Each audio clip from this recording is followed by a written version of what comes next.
ആഴ്ചക്ക് മുമ്പ് തന്നെ ബീൻസൊക്കെ ഓൾറെഡി നല്ല വിലയായിരുന്നു. 200 രൂപയൊക്കെ ബീൻസിന് വില വന്നിട്ടുണ്ട്. പിന്നെ ഈ ആഴ്ച വന്നപ്പോഴേക്കും തക്കാളിയൊക്കെ വില കൂടാൻ തുടങ്ങി. പിന്നെ ബീൻസൊക്കെ ആണെങ്കിലും അങ്ങോട്ട് ഒരു പെട്ടെന്നുള്ള വില കുറവ് വന്നിട്ടില്ല. അതായത് ഒരു 150 രൂപ റേഞ്ചിലേക്കാണ് ഇപ്പോൾ നിലവിൽ പോയിക്കൊണ്ടിരിക്കുന്നത്. അപ്പോൾ അത് തന്നെ ഊട്ടി ബീൻസ് ആണെങ്കിലും 150, 170 റീറ്റെയിൽ കടകളിലൊക്കെ ആകുമ്പോൾ 200 രൂപ അടുത്ത് വില വരുന്നുണ്ട്. പിന്നെ തക്കാളി ആണെങ്കിൽ ഇപ്പോൾ 100 രൂപ വില വരുന്നുണ്ട്. ഇതിന് മെയിനായിട്ടുള്ള കാരണമെന്ന് പറഞ്ഞു കഴിഞ്ഞാൽ നമ്മളിപ്പോൾ ഒരു 1.5 മാസം മുമ്പ് വരെ നല്ല കടുത്ത ചൂടായിരുന്നു. ചൂട് വന്ന് കൃഷിയൊക്കെ ഏകദേശം കരിഞ്ഞ് ഉണങ്ങിയ ഒരു സാഹചര്യത്തിലാണ് അപ്രതീക്ഷിതമായിട്ട് കാലാവസ്ഥയിലൂടെ മഴ ഒരുപാട് വരികയും വെള്ളപ്പൊക്കത്തിൻ്റെ ഒരു ഭീതിയൊക്കെ വന്ന് കൃഷിയൊക്കെ ഒരുപാട് പ്രശ്നങ്ങളിലായി. അപ്പോൾ ഓൾറെഡി 2 കാലാവസ്ഥ പെട്ടെന്നുള്ള ചേഞ്ച് വന്നപ്പോഴാണ് ഈ ഓൾറെഡി കൃഷി സംഭവിച്ചത്. പിന്നെ അതൊരു റിക്കവറി ആവണമെന്നുണ്ടെങ്കിൽ ഒരു 10-45 ദിവസം പുതിയ ഇതൊക്കെ ഇത് വിളവൊക്കെ ആയി വരണമെങ്കിൽ ഒരു 10-40 ദിവസം എന്തായാലും മിനിമം എടുക്കും.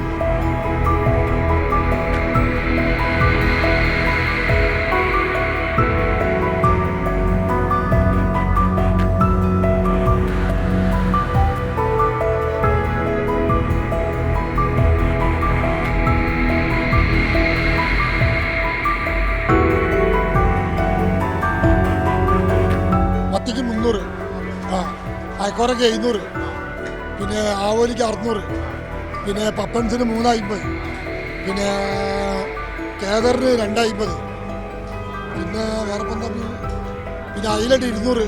പിന്നെ സാധാരണ ഇപ്പോൾ ഈ ട്രോളിങ് സമയമായതുകൊണ്ട് മീന് എന്തായാലും ലേശം വില കൂടുന്ന സമയമാണ്. അത് കഴിഞ്ഞാൽ മീൻ ഇഷ്ടംപോലെ നമ്മൾ ചില്ലറ വിൽപ്പന 240.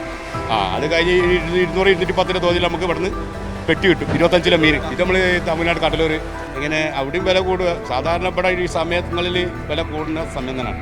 നമ്മൾ ഇവിടെ ട്രോളിംഗ് അല്ലേ സമയത്ത് ആദ്യം കൂടുതൽ കുറച്ച് വില ജാസ്തി തന്നെയാണ്. ആദ്യം തന്നെ ഒരു 100 രൂപയ്ക്ക് എല്ലാം 120 വിൽക്കുന്ന സാധനമാണ്. ഇപ്പോൾ നമ്മൾ 160 ഇവിടുന്ന് ഹോൾസെയിൽ കൊള്ളണം മീൻ വില കൊടുക്കും. വില ഭയങ്കര വില കൂടുതലാണ്. 160-120 എല്ലാം വിറ്റ മത്തിയായിരുന്നു. നാട്ടിൽ 240. മറ്റേ സർക്കാരിൻ്റെ ചിക്കന് അവിടെ 204 റുപ്യ. നിലവിൽ എല്ലാ പച്ചക്കറിയും വില കൂടിയുണ്ടായിരുന്നു. കാരണം 2-3 ദിവസമായിട്ട് നല്ല കൂടുതൽ കൂടിയുണ്ടായിരുന്നു. തക്കാളി അതിപ്പോൾ ചില്ലറ 80-85 രൂപ തക്കാളി വിൽക്കുന്നുണ്ട്. അത് കുറയും. ഈ ആഴ്ച കൊണ്ട് ഒരു 10, 50, 40, 45, 50 രൂപ വരാൻ ചാൻസ് കാണുന്നുണ്ട്. പിന്നെ കൂട്ടി നിൽക്കുന്ന സാധനമാണ് മുരിങ്ങക്കായ്. ആ മുരിങ്ങക്കായ് ഇപ്പോൾ 250 രൂപയുണ്ട്. കാരണം 100-120 രൂപയുണ്ടത് ഒരു കൂടുതൽ കൂടിയുണ്ട്. പിന്നെ കുറേ ദിവസങ്ങളിലായിട്ട് നിൽക്കുന്ന സാധനമാണ് ഇഞ്ചിയും അല്ല. സാധനങ്ങളായി വന്നു കഴിഞ്ഞിട്ടുണ്ടെങ്കിൽ ഏത് ഭാഗത്തും, അതായത് പച്ചക്കറി ആയി വന്നിട്ടുണ്ടെങ്കിൽ വില കുറയും. ഇപ്പം പയറിനൊക്കെ കഴിഞ്ഞ ദിവസം 80 ഉണ്ടായിരുന്നു. ഇപ്പം പയറിന് 35-40 രൂപ പയറിനായിട്ടുണ്ട് ഹോൾസെയിൽ റേറ്റായിട്ട്. അപ്പോൾ അതിനായിട്ടുള്ള കാര്യങ്ങൾ എല്ലാ ഭാഗങ്ങളിലും പച്ചക്കറി വില കുറഞ്ഞിട്ടുണ്ട്. അതിനെക്കൊണ്ട് ഇപ്പം ചാനൽ കഴിഞ്ഞ 2 ദിവസം വളരെയധികം പച്ചക്കറിൻ്റെ കൊടുത്തിട്ടുണ്ടായിരുന്നു. അപ്പോൾ റിപ്പോർട്ട് ഞങ്ങളുടെ കൊടുത്ത റിപ്പോർട്ടുണ്ട്. അതെ, തക്കാളി തിരുവനന്തപുരം 100 എന്ന് പറഞ്ഞാൽ ഞാൻ പറഞ്ഞ അർത്ഥം മനസ്സിലായില്ലേ. ചിലർക്ക് മാർക്കറ്റ് നിലവാരം കുറഞ്ഞത് അറിയാതെ വിൽക്കുന്ന ആൾക്കാരുണ്ട്. അതാണ് ജനങ്ങൾക്ക് അറിയാത്ത സംഭവങ്ങളുമുണ്ട്. ചില ഈ കാര്യങ്ങൾ അറിയാതെ റിപ്പോർട്ട് കൊടുക്കുന്ന ആൾക്കാർ എന്തെങ്കിലുമൊക്കെ ആയിരിക്കും പറയുന്നത്. ഇവിടെ വരുന്നത് ബീൻസൊക്കെ കർണാടകത്തിൽ നിന്നൊക്കെയാണ് കൂടുതലും വരുന്നത്. പിന്നെ തമിഴ്നാട്ടിൽ നിന്നും വരും. പക്ഷേ അത് ഇങ്ങനെ റെയറായിട്ടാണ് ബീൻസ് തമിഴ്നാട്ടിൽ നിന്ന് വരുന്നത്. കൂടുതലും വരുന്നത് കർണാടകത്തിൽ നിന്നാണ് ബീൻസൊക്കെ വരുന്നത്. ഒസൂര്, അതുപോലെ തന്നെ മൈസൂര്, ആ മാർക്കറ്റിൽ നിന്നൊക്കെയാണ് ബീൻസ് കൂടുതലും വരുന്നത്. പിന്നെ തമിഴ്നാട്ടിൽ നിന്ന് വരുന്നതെന്ന് പറഞ്ഞാൽ ഊട്ടിയിൽ നിന്ന് ക്യാരറ്റ് വരുന്നുണ്ട്.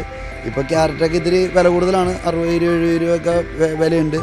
അതും പിന്നെ ക്യാരറ്റാണെങ്കിൽ പെട്ടെന്ന് ഡാമേജ് ആവുന്നൊരു ടൈമാണ്. 2 കാലാവസ്ഥയാണ്. ഇപ്പോൾ ഊട്ടിയിലെ കാലാവസ്ഥയും ഇവിടുത്തെ കാലാവസ്ഥയും കൂടി മാച്ച് ചെയ്ത് പോകാത്ത കാരണം പെട്ടെന്ന് ക്യാരറ്റൊക്കെ ഡാമേജ് ആവുന്നൊരു ടൈമാണിപ്പോൾ.